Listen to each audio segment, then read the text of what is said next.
Tatanga nyo. Ang mahina sa math, nagsusugal. Magaling sa math, hindi nagsusugal. Bakit?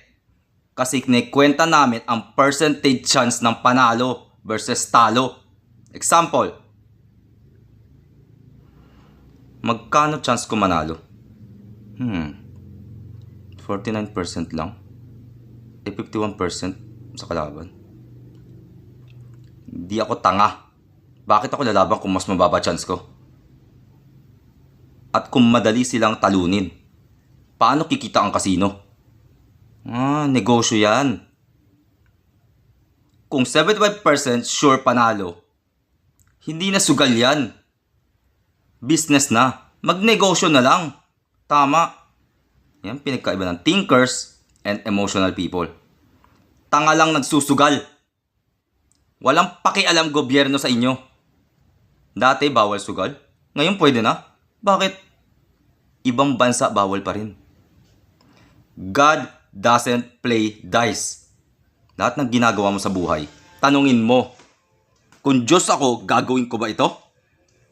Lahat tayo fragment ng Diyos. Paano mo mamahalin ang Diyos kung hindi mo ilalagay sarili mo sa katawan niya? Challenge ko kayo, sagutin to. Masama lang kung papalitan mo ang Diyos. Pero base sa NDE, Near Death Experience Survivors, tayong lahat equals 100% God. In short, God equals life. Masaya ba ang buhay kung lahat nagsusugal? Isipin nyo nga, bobo gobyerno ng Pilipinas. Ituro mo nga yan sa anak mo. Kung talagang tama yan. Mababa kasi standard ng happiness nyo. Mahina imagination nyo. Hindi nyo mahanap ang happiness na tatalo sa gambling. Wala kayong purpose sa life. Isipin nyo ano pinaka magpapasaya sa inyo. Yun ang heaven na pwedeng tumalo sa addiction. Sugal, walang sigurado.